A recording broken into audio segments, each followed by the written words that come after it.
Lately, I've found myself trapped in a haze of confusion, still shaken by that anonymous letter that turned my world sideways. Deep down, I had already sensed something shifting with Barbara. The signs had been subtle, but steady over the past month. Normally vivacious and full of spark, she had grown distant, her moods darker, her smiles rare. I tried to convince myself it was just the pressure from her new role at work. A recent promotion had landed more on her plate, and I figured the stress would simply weigh her down. Every time I gently tried to talk to her about it, she dismissed my concern with quick excuses. And truthfully, I was juggling my own distractions. I had just landed a new contract, one that could be a real turning point in my career. It was exciting, full of promise. But then that envelope arrived. It wasn't just some vague warning or baseless accusation. No, the letter laid everything bare. It pointed directly at the one thing that had been eating away at me. Suddenly, everything made sense, and I knew I couldn't ignore it any longer. Time felt like it was slipping through my fingers. I had to act fast. The name that echoed in my mind was Harry Clark. He was a senior executive at Barbara's company, her new supervisor. To be exact, tall, commanding, and polished, he stood a full 6 feet, easily towering over Barbara's petite frame. And mine, too, for that matter. I wasn't short, but next to a man like Clark, I didn't exactly feel imposing. Still, I've never been the type to back down from anything. What rattled me the most was that the letter didn't encourage confrontation. In fact, it advised me to be cautious. Whoever had written it had gone to great lengths to warn me, without pushing me into a reckless move. That alone told me the situation was serious. Barbara had an upcoming formal company event. Originally, I had told her I couldn't make it due to work commitments. But that was before. Now, everything had changed. I needed to see things for myself. If there was even a shred of truth to what I'd read, I had to find out. I knew the consequences of stirring the pot too hard could be severe, but I was prepared to face them. That letter had shattered my peace, and I wasn't going to sit quietly anymore. I broke the news to Barbara that night. "I'm going to a company event tomorrow," I said flatly. She didn't miss a beat. "You don't need to, Adam. You got plenty going on." I didn't budge. "Nothing's more important than you." She shifted, her tone uneasy. "It's not exactly a party, you know. You'll probably be bored stiff." "Are spouses allowed?" I asked, already sensing the answer. She gave a slow nod. "Yes, and a lot of them usually show up." "Then I'll be there," I said, firm as ever. She hesitated, her voice soft. "Honestly, it's not really your kind of crowd." "Are you uncomfortable with me being there, Barbara?" I asked, a tightness forming in my chest. Her eyes welled slightly. "Of course not, Adam." The hurt in her expression struck something deep in me. Then it settled. I replied, "I'm going." End of story. I might not have a fancy degree or executive-level polish like some of the other men at those gatherings, but I knew how to clean up. I pulled out one of my tailored suits, something sharp and professional, even if I'd never wear it to my gritty, hands-on job. My hair was neatly styled, my shoes shined, and I looked sharper than I had in weeks. Work had drained me lately, so I decided to take a couple of days off. My boss didn't love that idea. He voiced his concerns, warned me to think twice, and made it clear he didn't want me stepping into something I couldn't handle. But eventually, after I explained myself, he gave me the green light, though not without hesitation. When the night of the event arrived, Barbara and I got ready together. I felt a rare confidence as I looked in the mirror. But Barbara, she looked radiant, just under 5 feet tall. She had this natural allure that always drew attention. Her elegance, her grace, her presence. It was undeniable. And yet, even with all that beauty beside me, I couldn't shake the chill that letter had planted in my soul. We first crossed paths at the gym years ago. Even now, it was obvious Barbara had kept her figure. That night, she wore a sleek black dress that hugged every contour, and her heels gave her just enough height to nearly match mine. She looked radiant. But I couldn't shake the tension building in my chest. As the evening played out, it didn't take long for me to spot him. Harry Clark, the man from the letter. What caught me off guard, though, was Barbara's obvious effort to avoid being alone with him. It wasn't dramatic, just subtle dodges, little glances away, sudden shifts in conversation. Maybe I was the only one who noticed. Without that anonymous letter, I probably wouldn't have seen it either. I tried to blend in, keeping my distance, giving her space to work the room. She introduced herself to colleagues, made polite chatter. I stood on the sidelines, biding my time. Just when I began to think I had overreacted, everything changed.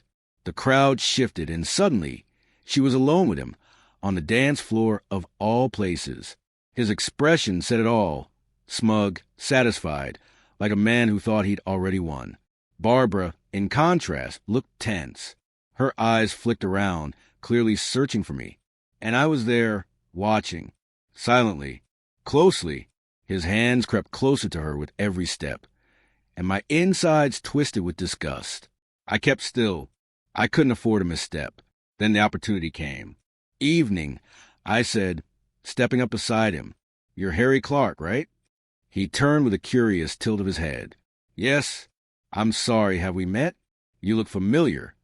"I'm with the West office," I replied, offering just enough truth to seem convincing. Relief flickered across his face. It worked. "Ah," he said, extending a hand. "You must be Perez, Transition Acquisitions lead?" "That's right." I nodded, gripping his hand without letting my irritation show. I didn't have the faintest idea what that title even meant, but I played the part. "I don't know many folks here yet," he said, with a self-satisfied grin.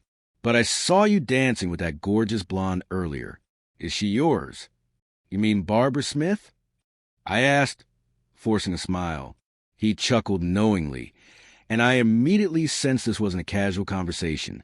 "She's not mine yet," he said smugly. "But we're getting there. That's how these things start, right? Lucky guy."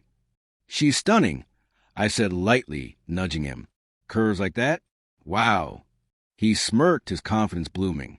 "Yeah, so, have you gotten your hands on them?" I asked, my voice casual, though my heart was pounding. This was it, the moment I had waited for. For a second, he hesitated. Then, cocky as ever, he exhaled and said, "Oh, yeah, she's been warming up my office all month. Comes in, bends over my desk like she's begging for it." The rage that surged through me was volcanic, but I held it back. "That's a dangerous game," I said through clenched teeth. "She mentioned she's married." He shrugged. "Some sad little guy who doesn't even belong in the same league. I don't know what she sees in him." "What does he do?" I asked, pretending to stay playful, even though I was boiling inside. "What's his name?" He blinked, confused. "I don't know." She said, "He doesn't work much. Probably lives off her paycheck." "Come on, you must know his name." I think she said Adam. "Adam Smith?" Something like that. I smiled coldly. "Actually, it's Adam Perez. Smith is her maiden name. She uses it professionally." He stared at me, blank. "Wait, what do you mean, you?" "I mean, I'm her husband," I said calmly, watching his face collapse in realization. He blinked, then laughed nervously. "So you came to beg me to back off?" "No," I said with a cold breath. "I came to remind you how to respect another man's wife." He straightened up, trying to puff out his chest. "You? Teach me a lesson? Please." He clearly underestimated me. He was taller by at least 6 inches, and twice my size. But I had something he didn't control, so I did something bold. Subtle but provoking. I spat at his feet. That was enough. "You little punk," he shouted, lunging forward.